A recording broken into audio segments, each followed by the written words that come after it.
routine. Let me know if you have a question. Mike.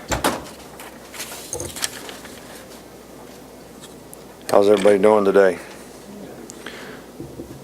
You should have stayed out there for the ice bucket challenge, man. That was really good that our team had enough interest to, want to do that, to create awareness for ALS. I'm sure most of you have seen the ESPN deal, and I'm really excited that so many people have taken such an interest in this, and it's raised quite a bit of money and awareness to maybe affect this disease that will affect a lot of people, including our Kevin Turner, who was a great player here and a great player in the NFL.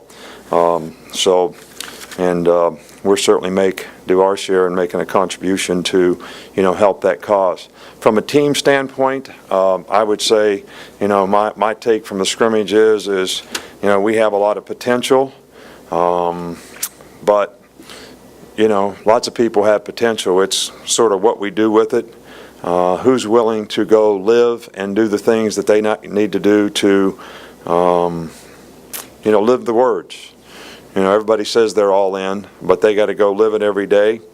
And, we'll see how we do that. And we really won't know that until we go through, a big part of the season to see what kind of consistency that we can play with. But we need unity. We need togetherness. We need everybody to do their job.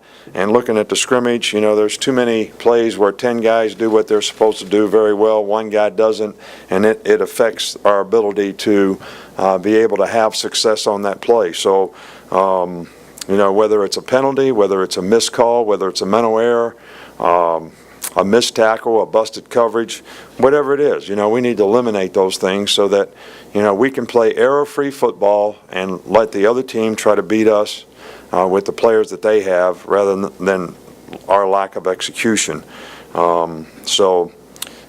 I think you got to take advantage of the opportunity when the opportunity exists, and certainly, we've worked all year long for this season, which is, ready to come up here, and, this is kind of our last week to have an opportunity to improve on some fundamental things and get better, which I saw progress being made today, in every area.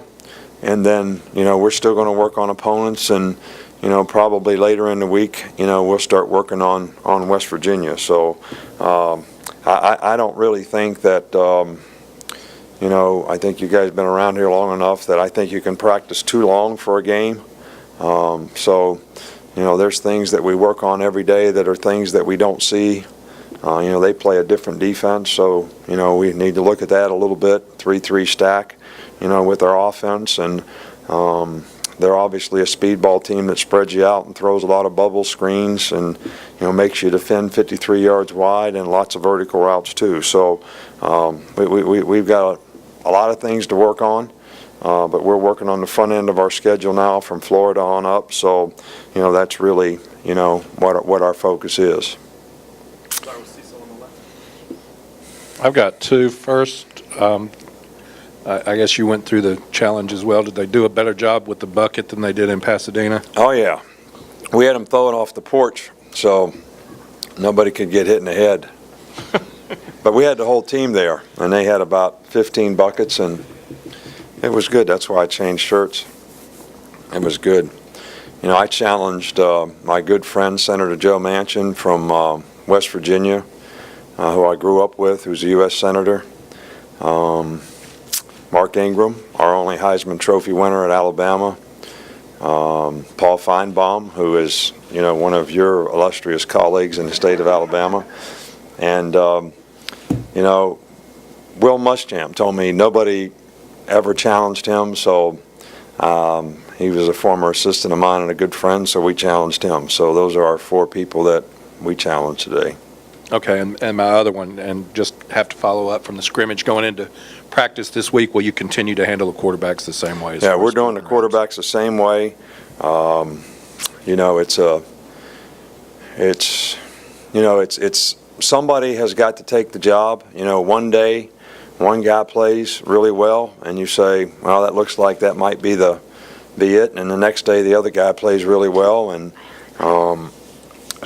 but I think the good news is we have two guys that I would feel very comfortable playing.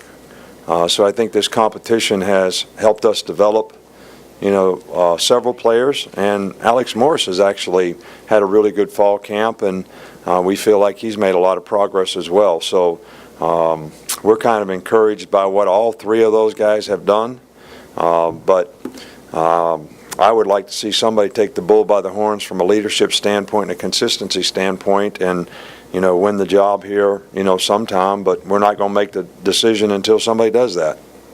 The left still, Michael. I just wonder, is there one thing, maybe the most important thing you learned about this team, just intangibles through the first 2 weeks through camp?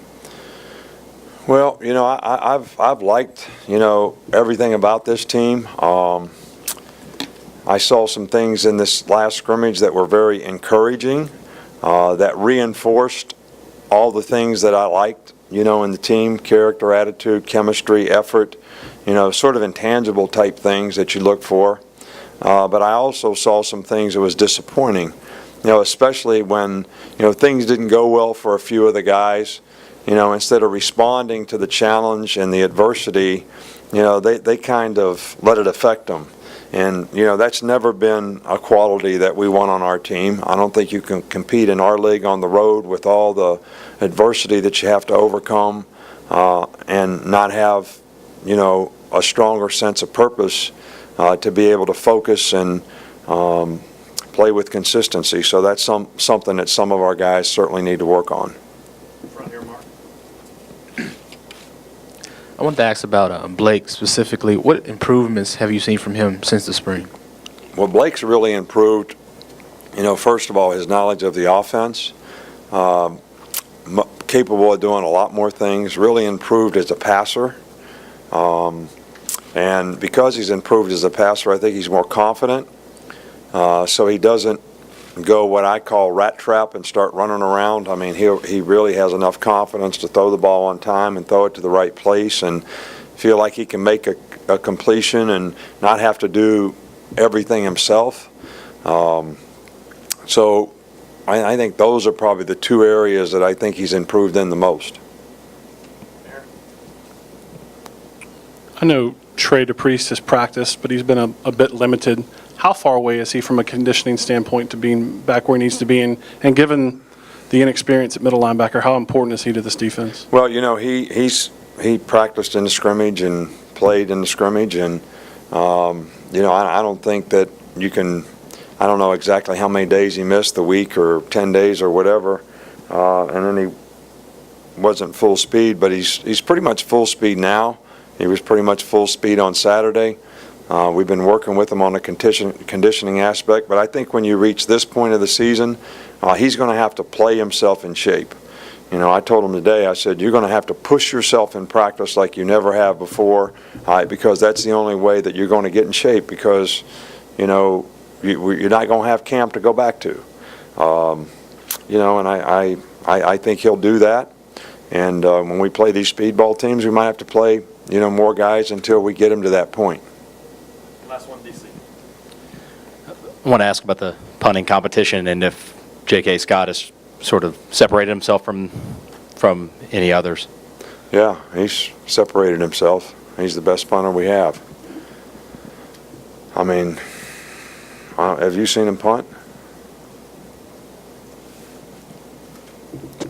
Well, that one's an easy one. Thanks, Coach. That's it? All right, you guys are easy today.